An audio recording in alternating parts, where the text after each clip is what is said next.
Hi guys, welcome to Anushala by Anushri. Let us begin with the fifth lecture for class 10th history, chapter number 1, rise of nationalism in Europe. पिछले 4 lectures में हम देख चुके हैं कि nationalism होता क्या है, सबसे पहले कहाँ पर इमर्ज होता है, यूरोपियन कंट्रीज के बीच में डिफरेंसेस कितने ज़्यादा है, मतलब एथनिक डाइवर्सिटी कितनी ज़्यादा है, और इंडस्ट्रियलाइजेशन आने से किस तरीके से एक मिडिल क्लास इमर्ज होती है, और यही मिडिल क्लास बाद में आपकी रेवोल्यूशनरी का फॉर्म लेने वाली है।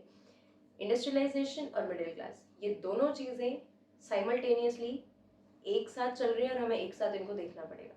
क्यों? क्योंकि इस लेक्चर में हम देखने वाले हैं कि नेशनलिज्म, जिसको अभी तक हम एक नेशनल आइडेंटिटी कह रहे थे, कलेक्टिव आइडेंटिटी कह रहे थे एक सिटीजन की अपनी कंट्री के साथ, है ना, बाकी सारे सिटीजन्स को साथ लेकर, वो एक इकोनॉमिक एस्पेक्ट में भी देखने को हमें मिलेगा, right. So let us begin our today's lecture. Emergence of liberal nationalism. Liberal का मतलब एक बार और देख लेते हैं। लिबरल मतलब ऐसे लोग, ऐसी आइडियोलॉजी हु प्रेफर चेंजेस, जिनको चेंज चाहिए है सोसाइटी में, जो एक सोशल ऑर्डर चला आ रहा है उसमें एक चेंज चाहिए, लेकिन ये लोग सीधा अटैक करने में विश्वास नहीं रखते, है ना। इनको चेंजेस तो चाहिए लेकिन वायलेंट तरीके से नहीं, ठीक है। First they will go for a legal method, है ना, और इसी के कंपैरिजन में एक रेडिकल आइडियोलॉजी है जिसको चेंज तो चाहिए, है ना, लेकिन दे वांट सडन चेंजेस। उनको ज़्यादा पेशेंस नहीं है। उनका ये मानना है कि अगर आप कॉन्स्टिट्यूशनल तरीके से, अगर आप बहुत ही ज़्यादा लीगल वेज से चलोगे तो आपको जस्टिस इतने जल्दी नहीं मिलेगा या चेंज सोसाइटी में इतने जल्दी नहीं आएगा। दे प्रेफर वायलेंट वेज, है ना, वो डायरेक्ट रेवोल्यूशन करने में भरोसा करते हैं, राइट। लेकिन यहाँ पर हम देख रहे हैं एक लिबरल नेशनलिज्म का मतलब नेशनलिज्म इमर्ज हो रहा है। लोग अपने नेशन के लिए एक कॉमन आइडेंटिटी को फील कर रहे हैं, है ना, एक अटैचमेंट को फील कर रहे हैं और एरिस्टोक्रेसी से फ्री भी कराना चाहते हैं। बट इनके रेवोल्यूशन करने का तरीका डिफरेंट है, ठीक है। ये कॉन्स्टिट्यूशन की डिमांड करेंगे, ये पॉलिटिकल राइट्स मांगेंगे, ये इक्वालिटी मांगेंगे, है ना। इनको चाहिए पार्लियामेंट और पार्लियामेंट में अपना रिप्रेजेंटेशन, राइट। मतलब सारे लीगल तरीके जितने हैं उनकी मदद से इनको चेंज चाहिए। सो जो लिबरल नेशनलिज्म इमर्ज हो रहा है इस समय, जो मिडिल क्लास सामने आई, है ना, इनकी डिमांड्स क्या है? They want freedom for individual. सारे लोगों के लिए इनको चाहिए फ्रीडम, आज़ादी, है ना। फ्रीडम का मतलब सिर्फ और सिर्फ आप पॉलिटिकल फ्रीडम नहीं कह सकते, है ना। यहाँ पर इनको speech, expression, freedom of job opportunities, सारी चीज़ों का फ्रीडम, जो एक ओवरऑल फ्रीडम एक इंडिविजुअल अपनी लाइफ से एक्सपेक्ट करता है, उस फ्रीडम की डिमांड लिबरल नेशनलिस्ट लोग कर रहे हैं यहाँ पर। And equality before the law, है ना, मतलब कि लॉ के सामने सारे लोग इक्वल हो, no matter to which class a person belongs. क्या वो एरिस्टोक्रेसी क्लास को बिलोंग कर रहा है, क्या वो चर्च में रहने वाले लोग हैं, या वो मिडिल क्लास है, ठीक है। मिडिल क्लास में भी अपर स्ट्रेटा है या लोअर स्ट्रेटा है, किसी भी क्लास से, किसी भी एरिया से, किसी भी रीजन से कोई भी व्यक्ति है, फिर भी लॉ की नज़र में वो बिल्कुल इक्वल होना चाहिए, है ना। लॉ सबको एक समान ट्रीट करे, लॉ की नज़र में सारे लोग इक्वल होने चाहिए, ठीक है। यहाँ पर इक्वालिटी बिफोर द लॉ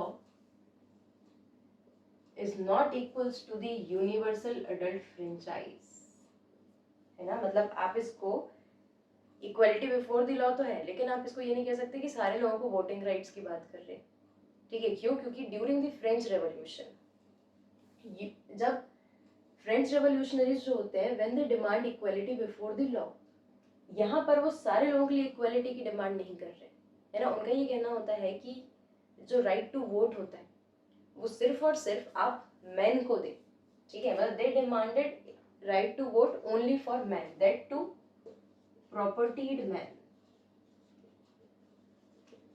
मतलब ऐसे लोग who are having some kind of property, ठीक है, जिनके पास प्रॉपर्टी है, जिनके पास एस्टेट्स हैं, ऐसे मैन, ऐसे मेल्स जिनके पास प्रॉपर्टी नहीं है, हु आर पुअर, है ना, या जिनके पास अपनी खुद की कोई जमीन नहीं है, कोई प्रॉपर्टी नहीं है, उन लोगों के लिए और विमेन के लिए वोटिंग राइट्स की डिमांड नहीं की गई, है ना। मतलब इक्वल उन दोनों को आप ट्रीट नहीं कर रहे, राइट।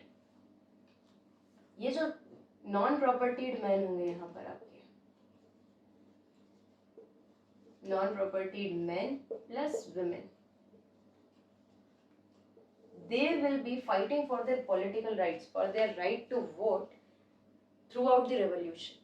है ना, पूरा नेशनलिज्म चलेगा, आपका फ्रेंच रेवोल्यूशन हुआ, बाकी रेवोल्यूशन आएंगे, ठीक है, लेकिन इन सब के साइड में contemporarily were demanding their right to vote, लेकिन बहुत बाद तक इनको राइट्स टू वोट नहीं मिलते, ठीक है।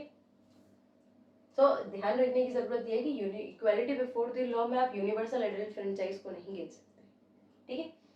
Then government by consent, consent का मतलब होता है सहमति, ठीक है, आप किसी से उसकी सहमति पूछ रहे हो, राइट, वेदर ही और शी वांट समथिंग और not.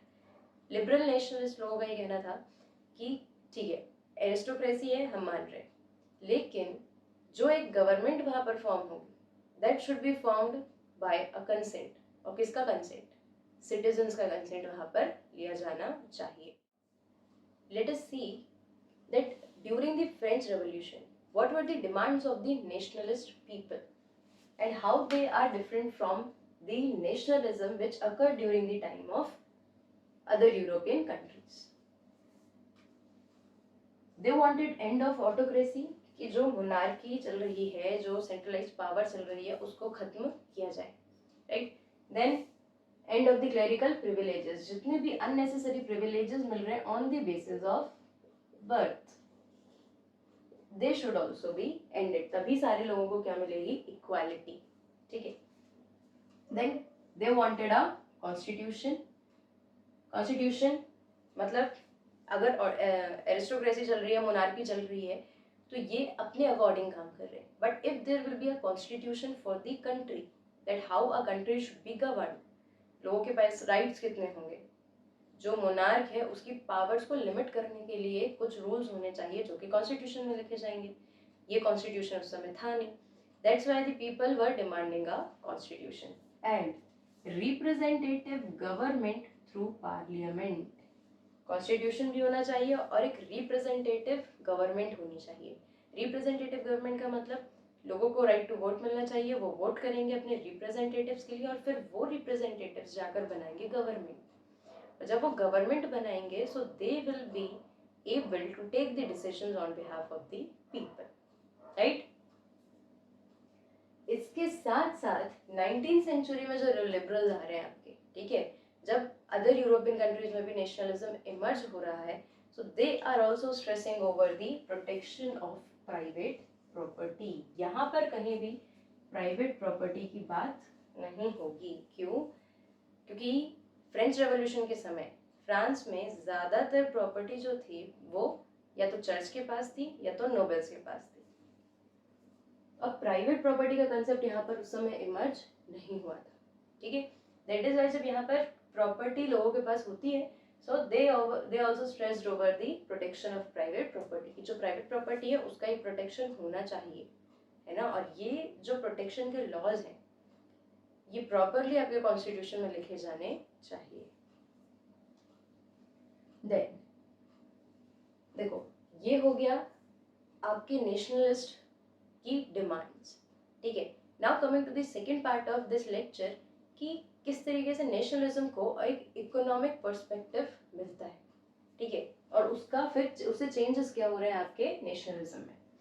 From economic point of view liberalism stood for freedom of markets.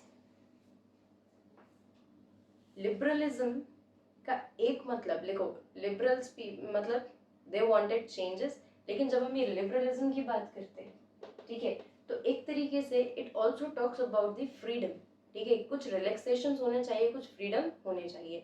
Economic terms में जब हम लिबरलिज्म की बात कर रहे हैं यहाँ पर, तो उसका मतलब क्या है कि मार्केट्स पर जितने भी अननेसेसरी रेस्ट्रिक्शंस लगे हुए हैं by the state, by the country, उनको हटना चाहिए। क्यों, क्योंकि जो मार्केट्स के ऊपर रिस्ट्रिक्शन लगे होंगे उसके कारण क्या होगा, जो इंडिपेंडेंट ट्रेडर्स हैं वो पूरी तरीके से फ्री होकर ट्रेड नहीं कर पाएंगे, जिसके कारण क्या होगा, बहुत सारी ड्यूटीज होंगी, बहुत सारे टैक्सेस लगेंगे, है ना, और उनका प्रॉफिट रिड्यूस होता जाएगा। प्रॉफिट रिड्यूस होगा तो डेवलपमेंट कम से कम होगा, ग्रोथ कम से कम होगी। So liberalism stood for freedom of markets and abolition of state imposed restrictions on movement of goods and capital. ठीक है, तीन चीजें, फ्रीडम ऑफ मार्केट्स, ठीक है, मार्केट्स को फ्री करो आप सबसे पहले, then abolition of state imposed restrictions, state जो भी रिस्ट्रिक्शन लगा रहा है ट्रेड के ऊपर, है ना, exchange of goods and capital के ऊपर जितने भी रिस्ट्रिक्शन स्टेट लगा रहा है उन सबको हटना चाहिए। क्यों? क्योंकि जितने भी रिस्ट्रिक्शंस लगाए जा रहे थे उसके कारण कस्टम ड्यूटीज बढ़ते चले जा रही थी, जो टैक्सेस पे करने पड़ रहे थे दे वर कंटिन्यूसली इंक्रीज, और स्टेट लगा रहा है रिस्ट्रिक्शंस, तो वो जो कस्टम ड्यूटीज वगैरह का पैसा था वो किसके पास जाएगा, रेवेन्यू किसके पास जाएगा, स्टेट के पास, है ना। मतलब अगेन पावर किसकी बढ़ते चले जा रही है, जिसके पास ज्यादा पैसा होगा, मतलब aristocracy, right. On the movements of goods and capital, goods का मतलब होता है सामान, ठीक है, फिर हो सकता है कि वो रॉ मटेरियल हो, फिनिश प्रोडक्ट हो, ग्रेन्स हो, या किसी भी प्रकार का इंडस्ट्रियलाइज्ड मटेरियल, ठीक है, what ever is produce in industry, कुछ भी हो सकता है जिसको आप गुड्स कह सकते हैं, सामान, right. And capital means money generally which needs to be invested, उसको आप बोलेंगे capital. Then different weights, measures and currencies, ये भी एक बहुत बड़ी प्रॉब्लम थी, है ना, जिसका रिलैक्सेशन चाहते थे आपके लिबरल नेशनलिज्म्स। कैसे? Different weights, measures and currency, weights का मतलब होता है वजन को मेजर करने के लिए कुछ मेजरमेंट्स कहेंगे आप, है ना, जैसे कि 1 kg कितना होगा, 1 ग्राम कितना होगा, है ना, ये सारी जगह पे अलग अलग थे। मतलब कहीं पर भी आप ये नहीं कह सकते कि अगर मैं आपको 1 kg चावल दे रही हूँ तो उसके बदले आप मुझे 1 kg वीट दे दें, ऐसा नहीं होगा। क्यों? क्योंकि दोनों जगह का 1 kg डिफरेंट है ना, डिफरेंट वेट्स, मेजर्स अलग अलग है, ठीक है, एंड करेंसी अलग अलग है। बहुत सारी करेंसी थी पूरे यूरोपियन मार्केट में, जिसके कारण क्या हो रहा था, जब भी आप एक कंट्री से दूसरी कंट्री में एक्सचेंज करने की कोशिश कर रहे हो, ट्रेड करने की कोशिश कर रहे हो, तो ये जो डिफरेंस ऑफ करेंसी है इसके कारण प्रॉपर ट्रेड फ्लरिश वहां पर नहीं हो पा रहा था, ना, क्योंकि करेंसी को चेंज करना पड़ रहा था, बार बार कंपेयर करके चेंज करना पड़ रहा था, ठीक है, बहुत सारी करेंसी होने के कारण ये समस्या आ रही थी। यहाँ पर जैसे मेजरमेंट की बात की गई है तो आपको एनसीईआरटी में एलए करके एक वर्ड मिलेगा, जिसका मतलब क्या है, it was a measurement for cloth, है ना, कपड़े को नापने के लिए एक मेजर लिया गया था जिसका नाम था एलए, ठीक है, और ये अलग अलग था जिसके कारण क्या हो रहा था, जो टेक्सटाइल ट्रेड था that was not flourishing, right.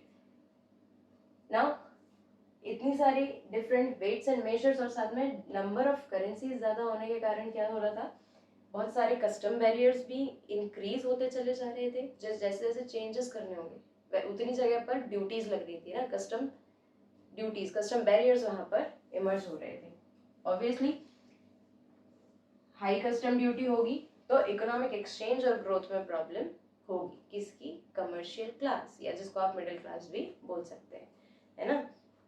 क्या प्रॉब्लम होगी यहाँ पर, और कैसे कैसे ऑब्स्टिकल्स, ज्यादा ट्रेड नहीं हो पाएगा, ज्यादा exchange of goods and capital नहीं कर सकते, और अगर एक्सचेंज पॉसिबल है भी तो इतनी ज्यादा कस्टम ड्यूटीज, इतने ज्यादा कस्टम बैरियर्स होने के कारण प्रॉफिट कंटिन्यूसली उनका रिड्यूस होता चला जाएगा। ऑब्वियसली बात है कि if a person is doing a business, ठीक है, if a person establishing a industry, the sole purpose is to earn the profit, लेकिन अगर प्रॉफिट ही नहीं हो रहा है, कस्टम ड्यूटीज इतनी ज्यादा है, टैक्सेस इतने ज्यादा पे करने पड़ रहे हैं, तो ट्रेड जो है वो फ्लरिश नहीं कर पाएगा, और इंडिविजुअल की ग्रोथ नहीं होगी तो मार्केट की ग्रोथ नहीं होगी, है ना, और मार्केट की ग्रोथ नहीं होगी तो पूरी टेरिटरी या पूरे रीजन की ग्रोथ नहीं हो पाएगी, ठीक है। देन अब ये सारी चीजों से परेशान होकर यहाँ पर क्या होता है, प्रशिया जो होता है, ठीक है, Prussia is a country in Europe, Prussia एक जोल्पेरन नाम के कस्टम यूनियन को क्रिएट करती है इन 1834। कस्टम्स यूनियन मतलब एक तरीके से ट्रेड को फ्लरिश कराने के लिए एक ग्रुप बनाया जाता है बहुत सारे लोगों का, ठीक है, जो क्या करता है, कस्टम ड्यूटीज को डिसाइड करता है, नंबर ऑफ करेंसीज को कम कर देता है, बहुत रिड्यूस कर देता है ना, बहुत सारी नंबर ऑफ करेंसीज होती हैं उनको रिड्यूस कर देता है काफी कम में, साथ में वेट्स और मेजर्स ये दोनों बराबर करता है कि पूरे एरिया में हम वेट को बराबर नापेंगे और मेजर्स को भी बराबर डिनोट करेंगे एक तरीके से। जैसे अगर एक जगह पर कपड़ा 1 मीटर जो है उसकी साइज जितनी है, हर जगह पर 1 मीटर कपड़े की साइज उतनी ही होनी चाहिए, ठीक है। जिसकी मदद से क्या होगा, जब भी आप टेक्सटाइल ट्रेड कर रहे हैं, ठीक है, तो मेजरमेंट करने में आसानी होगी, ठीक। जब रशिया इसको फॉर्म करता है, किसको, ज़ोलबेरिन को, so it is joined by many German states, बहुत सारे जर्मन स्टेट्स इसको ज्वाइन करते हैं। वाई, क्योंकि ऑब्वियस सी बात है कि ट्रेड के फेवर में है ना। ज़ोलबेरिन अबॉलिश टैरिफ बैरियर्स, मतलब जितने भी टैक्सेशन के बैरियर्स थे उसको कौन हटाता है, ज़ोलबेरिन। रिड्यूस्ड नंबर ऑफ करेंसी, ज़्यादा नंबर करेंसीज थी तो उनको कम करते हैं। फिर क्योंकि ट्रेड की बात यहाँ पर हो रही है, इकोनॉमी की बात हो रही है, तो रेलवेज इमर्ज होते हैं, ठीक है। रेलवे का क्रिएशन होता है जिसके कारण मोबिलाइजेशन जो है गुड्स का और कैपिटल का वो बढ़ता है ना। मोबिलाइजेशन का मतलब है मूवमेंट, राइट। रेलवेज अगर स्टैब्लिश हो रहे हैं तो गुड्स को, कैपिटल को, इवन ह्यूमन कैपिटल को यानी ह्यूमन रिसोर्स को, वर्कर्स को एक जगह से दूसरी जगह मोबिलाइज करना इजी होगा। और अगर मोबिलाइजेशन इजी है गुड्स का और ह्यूमन कैपिटल का, रॉ मटेरियल्स का, और जितनी भी चीज़ें ट्रेड में यूज हो रही हैं, तो ट्रेड फ्लरिश करेगा। साथ में बहुत सारे रीजन्स में इंडस्ट्रियलाइजेशन पॉसिबल होगा, right. Then wave of economic nationalism strengthened nationalist sentiments. This is the conclusion of today's lecture.